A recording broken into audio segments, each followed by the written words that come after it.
tomorrow night is a huge night in the tournament at Wembley. It is England against Scotland, and it brings back many memories of Euro 96 and the same two sides meeting at the exact same venue. Well, the old Wembley as it was then. I'm delighted to be joined by the man who was in charge of Scotland for that tournament. Craig Brown is with us. How are you keeping, Craig? Yes, I'm keeping well, thanks. Good evening. Great to talk to you. We'll talk about this current Scotland side in a moment and what they could possibly achieve tomorrow night. But as I say, it does bring back a lot of memories of that brilliant sunny summer of Euro 96 and that game in particular, which we've spoken about a lot over the last few weeks. How do you reflect on that summer and that tournament? Well, it was a marvellous tournament, I've got to say, because being played so close to Scotland, we had a fantastic support down in England. And I noticed on television tonight that there are 20,000 Scots there down in London, and I think only 4,000 or 5,000 are being admitted to the game. So they're taking over Hyde Park, the fans. And the one thing about the Scottish fans is that their behaviour is normally very good. They like a drink, certainly. They like to sing. They're always colourful. But there is never any, well, I don't recall any signs of violence or misbehaviour to any great extent anyway. You know, the drunken boys are in the minority. But they are very happy. And I know that when there's a tournament, people like to have the Scots there because of the flamboyant attitude they have. Looking back on that squad that you had back in 1996, like, there was a huge amount of quality there. The back three that you played against England of Tommy Boyd, Colin Hendry, Colin Calderwood, you had Tosh McKinley as a wing back, Gary McAllister in the middle of midfield with Stuart McCall and John Collins, front two Gordon Jury and John Spencer, Ali McCoist coming off the bench. So close to making it out of the group. What were your expectations going into the tournament? Well, we were very optimistic. We thought we could just squeeze out of the group. In fact, we failed not in goal difference, in goals scored. We failed the number of goals scored to get out of the group. It was a very close group, and we did well in the opening game against the Netherlands to get a draw with them. And then, of course, we went to Wembley, and it was sheer brilliance by Gascoigne that beat us there. You know, Gascoigne was playing in Scotland at the time for Glasgow Rangers. And, of course, he beat the Glasgow Rangers goalkeeper with a wonderful goal. And that really put us out. But we missed a penalty. And I think had Gary McAllister scored, we might have gone on to win that match. But, you know, it's all hard luck stories. And we don't want any of them tomorrow. We want to go down there and try and win the game. Yeah, that minute or two where Gary McAllister steps up and Uri Geller works his magic, as he claims, and moves the ball. We'd sympathise with you in Ireland a lot. It's something that would happen in Irish football. It feels like a very Scottish football moment, that you're so close to the equaliser and all the momentum, and then Gazza, who's about to come off the pitch, Terry Venables can't get him off quick enough, and he goes and scores one of the greatest goals the European Championship has ever seen. Yeah, a wonderful goal. And I know it's an unfortunate penalty miss, but a good save, of course. But Gascoigne's goal was fit to win any match. And, you know, the fact that he was popular in Glasgow, even in the Celtic, for the Celtic fans, it's very similar to Henrik Larsson. Larsson was very popular with both the Celtic and the Rangers fans. Right. Gascoigne had the same feeling in Glasgow. Everyone loved him. Why? He was a nice guy. And he scored a goal, so we were upset, but we had to acknowledge it. Yeah. As you say, it was very, very close for Scotland. It came down to goal difference, to a goal in the end, like beating Switzerland. Ali McCoist scores this smashing goal from 25 yards out. That must have been a day of real mixed emotions. I presume you're trying to keep an eye on what's going on in the game between England and the Dutch, and obviously England produced a sensational performance to win that game 4-1, one of their best performances at a major tournament. Is that one of the games where you've got somebody in the dugout beside you telling you exactly what's going on everywhere? Yes, we did have a radio. We were tapping into the radio commentary, and we knew exactly the situation. So with 20 minutes to go, although we were doing well, we needed another goal. And I was actually putting Colin Henry, our centre half, up in the penalty box as a striker, and we were launching balls into the Swiss penalty area, but unfortunately we just couldn't get the last minute goal, or the end of the game goal to give us the extra goal which would put us through. So it's the usual Scottish hard luck story, but we don't want a hard luck story tomorrow. And I'm sure if everyone in the Scottish team plays to his capability, England will know they've got a very difficult game in their hands. Ali McCoist didn't start the first couple of games. He did start the last game against Switzerland, and sort of have to remind myself, he was into his 30s at this stage. I think he was maybe 33, 34 was he by the time Euro 96 came around. In terms of quality as a striker, how good was McCoist? McCoist was outstanding. He was exceptional, and not only on the pitch but off the pitch as well. His upbeat disposition was great in the dressing room and the training pitch. Wherever we went, he was very popular, and he always had a joke. You know, when of course he scored that great goal, he ran to me and he jumped on me and he hugged me, and I thought this was strange. You know, Ali's hugging me. But after the game, the press said to him, "Why did you run to Brown and hug him when you scored that goal?" He says, "I didn't go to hug him. I went to ask him why I wasn't on from the start of the other two games." You know, now he was just doing it in a very jocular manner. Anyone else saying that, you might take offence, but not Ali McCoist, because he's such a genuine guy and a lovable character. So it's just a pity he's not playing at Wembley tomorrow. Yeah, he still has an important role in this tournament. He's brilliant on the co-commentary on ITV.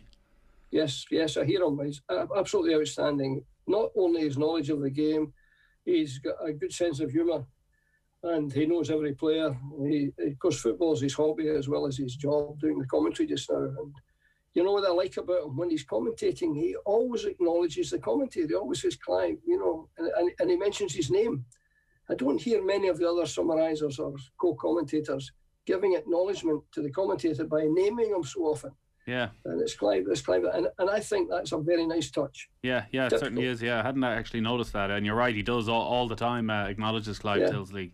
It's funny, you mentioned Gazza maybe uniting Glasgow in a way that there was a lot of love from on both sides. And you think of England during tournaments, and particularly the side that came after Euro 96, the golden generation, and so many stories have emerged in recent years of the divide along club lines, that the Chelsea players, the Liverpool players, the Manchester United players would sit at different tables when they were in camp, because I think Rio Ferdinand said he didn't want to give Frank Lampard an edge when he came back to when he went back to Chelsea. He didn't want to be telling him what was going on at Manchester United, and the damage that did to team spirit at England.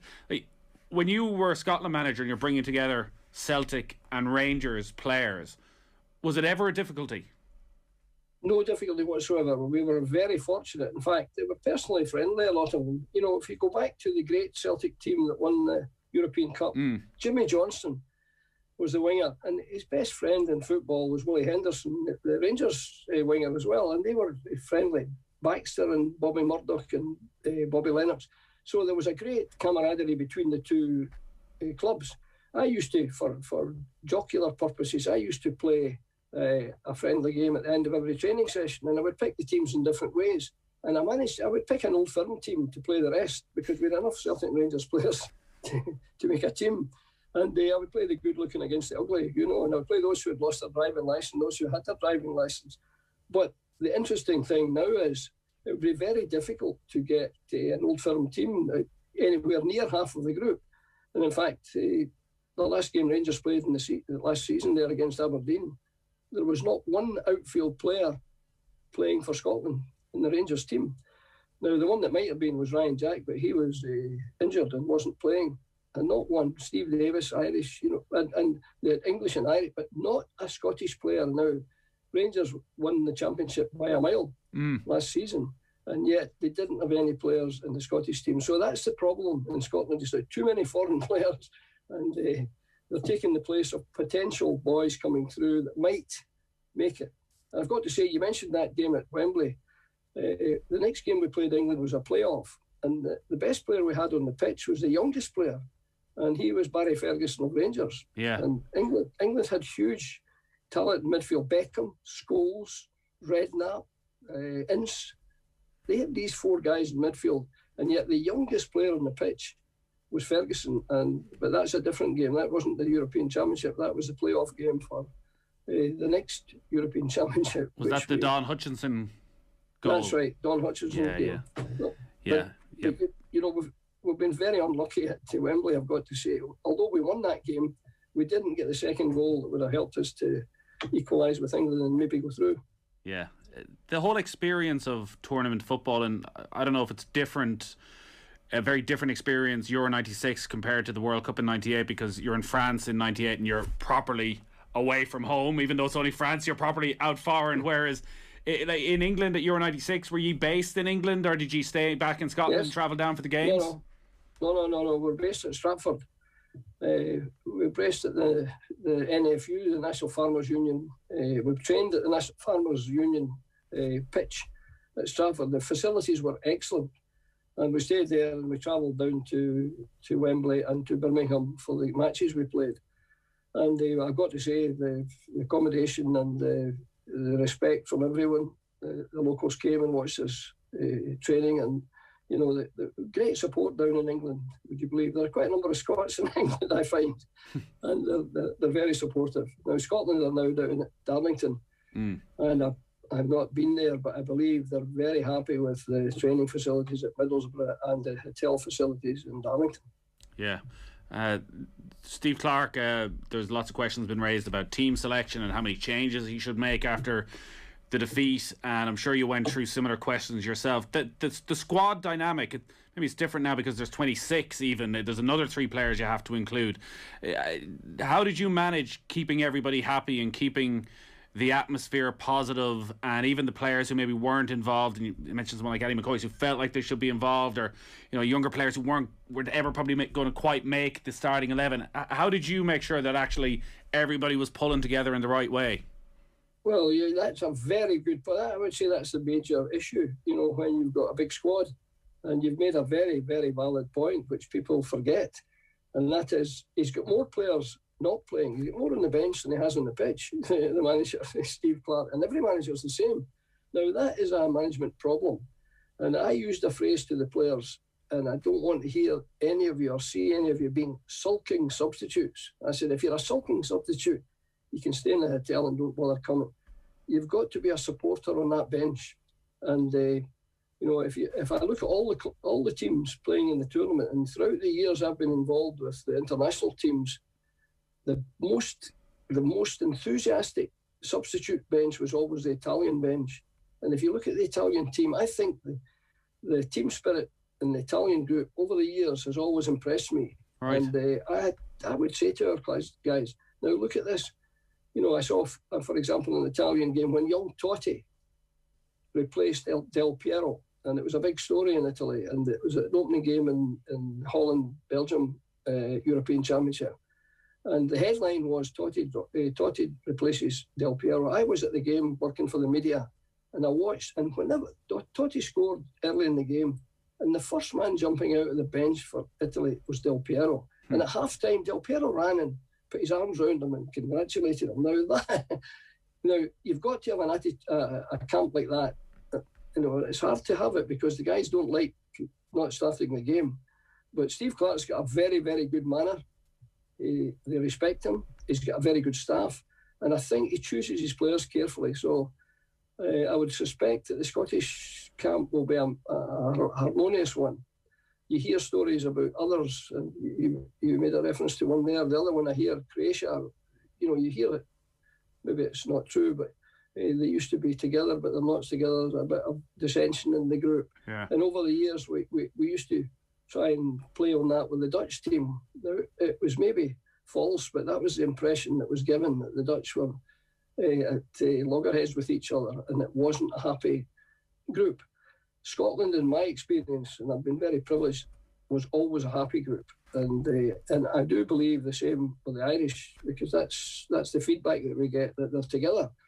And, it's part of the nature of the people, a bit of humour, a bit of happiness. And it goes a long way when you're sitting on that bench and you're jealous because there's guys on the pitch.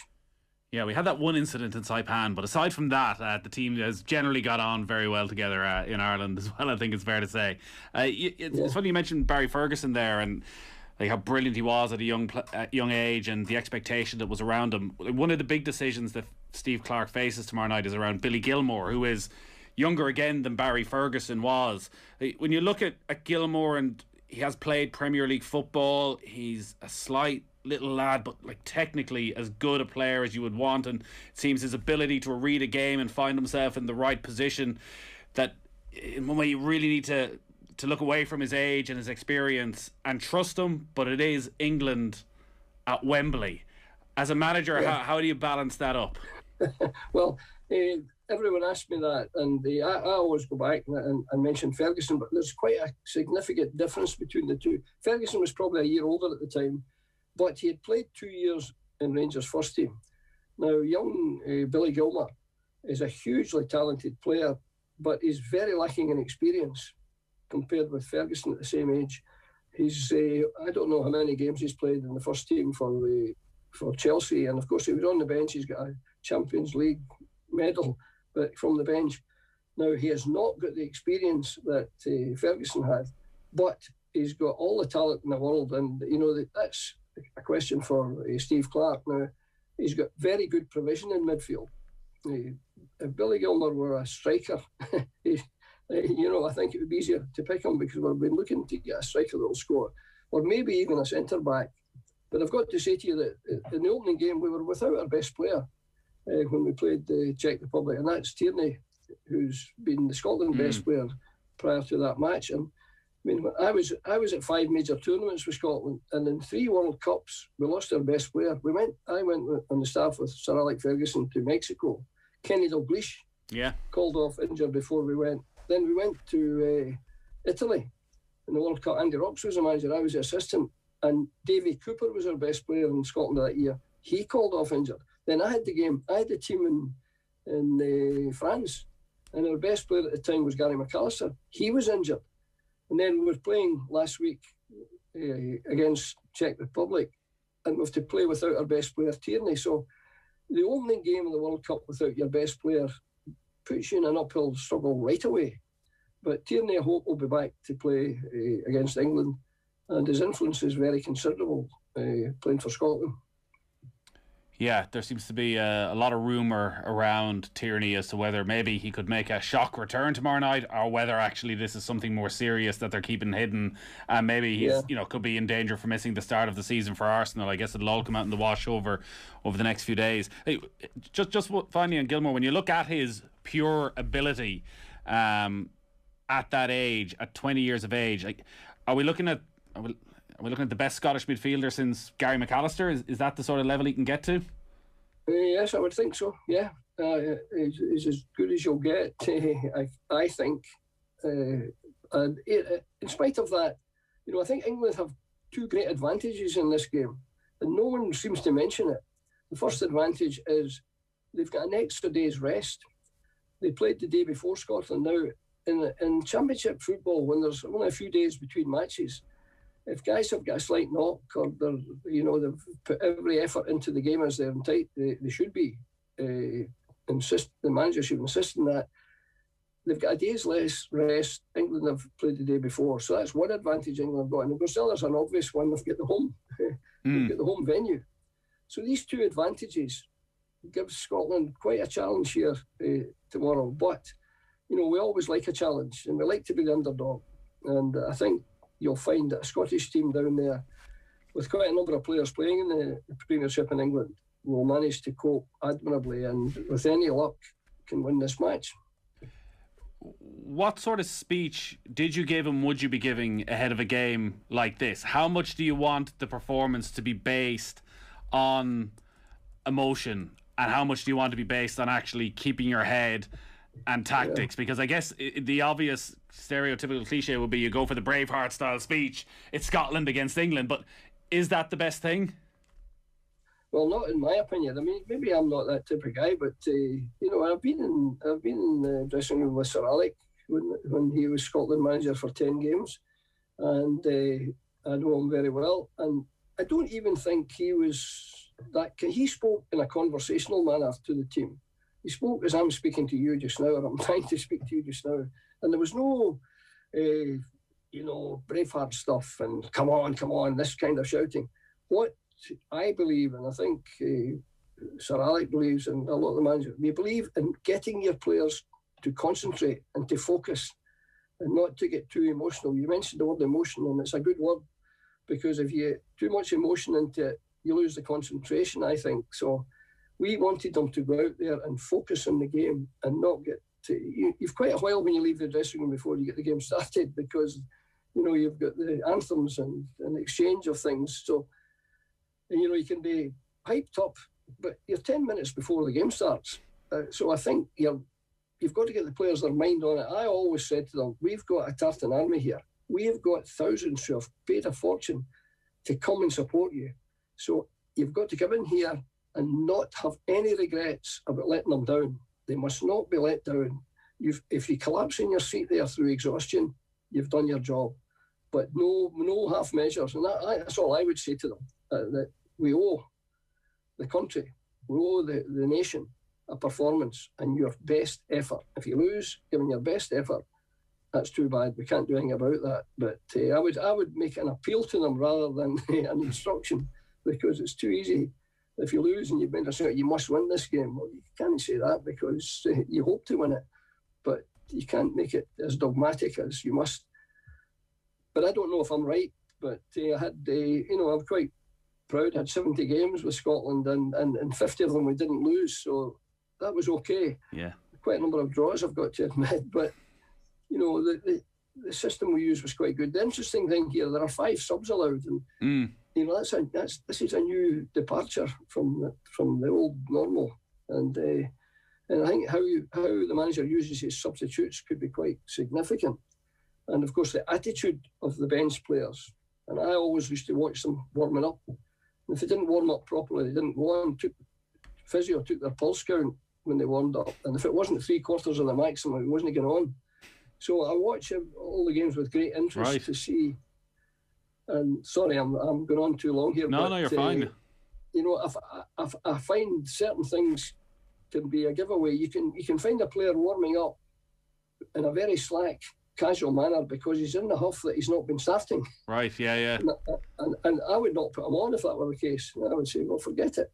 You just sit down. We'll think again. Yeah. And they knew that, so they knew to do things properly, and we were very fortunate that, you know, in my time, I think they did. All our football here on Off the Ball is with thanks to Paddy Power. Save Our Game. They're donating €10,000 to Irish football for every goal England score at the Euros. For information on responsible gambling, visit gamblingcare.ie. The Netherlands have just scored a second against Austria. Netherlands 2, Austria 0 midway through the second half. What a tournament. Yeah. Denzel Dumfries is happening. He has scored that goal. It's his second in 2 games. He was also taken down for the penalty earlier for Memphis Depay's goal, the Dutch right back. He was set up by the substitute Daniel Malen, and it looks as though it's going to be 2 wins from 2 then for the Dutch as well.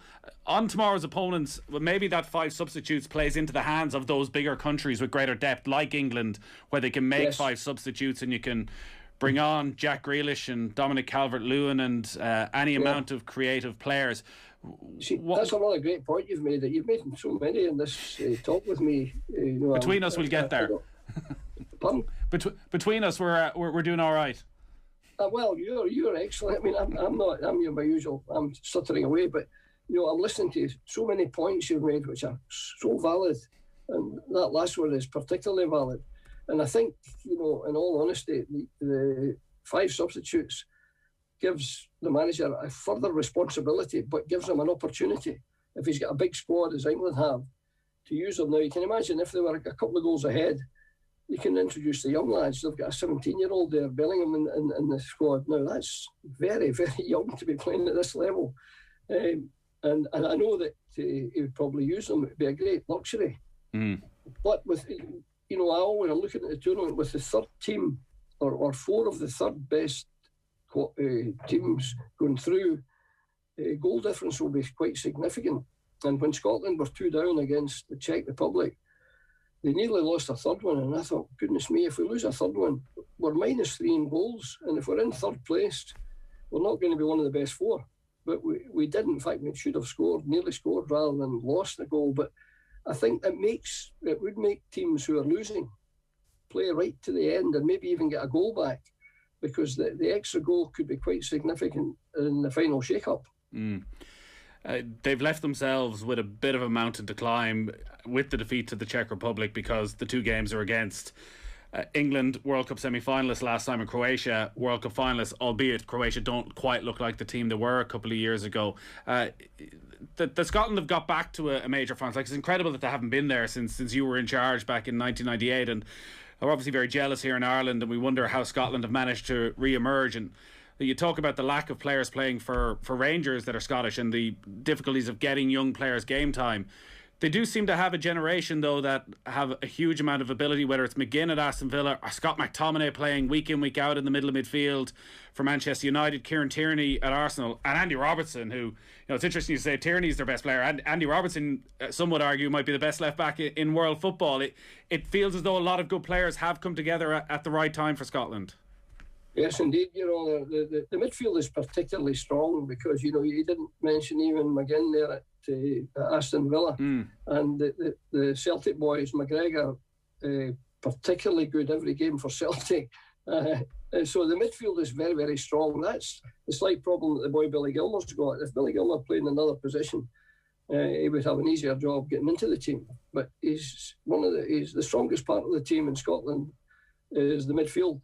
And they've got plenty of options in there. And, they've got Christie, they've got Armstrong, who's playing regularly in the Premier League in England. So, I was very lucky too. I had 3 players playing in the champion team of England now. And for years, we've been taking players for Scotland from the Championship and not the Premiership. But I had 3 from Blackburn Rovers who won the Championship. And that was Colin Henry and Billy McKinlay and Kevin Gallagher.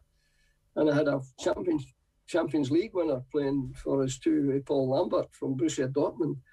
And when Gary McCarthy was at Liverpool, I think they won 3 trophies in the 1 year. So, our guys were playing at a different level from the Scottish team in recent years. But now, and I'm delighted to say now, when you see the Scottish team and the clubs they're playing for, they're very respectable clubs and the top clubs.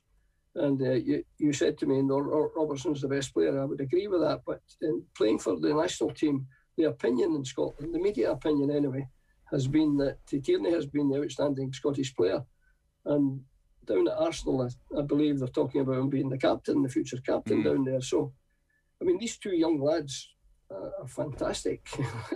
and Big McTominay, he can play. And we're hoping, I don't know, I'm expecting the boy Adams. I've not seen Adams playing in the flesh for Southampton, but we think he came on and did very well at the end of the game against the Czech Republic. So we think that he could be playing up front. So we're not badly off for players, I've got to say. And I think I hope we'll prove that. Yeah, certainly showed as well against the Czech Republic that they can create chances, maybe a little bit too open at times. Give us your prediction then for tomorrow night, Craig. Well, I think down in Wembley, I think a draw would be accepted by most Scots, but I think we could sneak a victory. I was down there, we won 1-0. Remember Don Hodgson, and I think, I genuinely think that our team has got the potential to go down and win by the odd goal, 2-1 or 1-0. And I hope I'm not a foolish guy saying that, but I think I'm trying to be logical and not emotional, and so. Scotland to win by the odd goal, 2-1. All right, I think we'd all take that, Craig, it's fair to say. It's been a pleasure to talk to you, Craig. I'm glad you're keeping well and you're enjoying the football, and I hope you get the result tomorrow night as well. Thanks for joining us. Yes, thank you very much, and thank you. I'm not patronising you, but your knowledge is exceptional, so thank you very much. We'll put that for the promo later, Craig. Thanks a million. We'll talk to you soon. Okay, thanks. Good luck.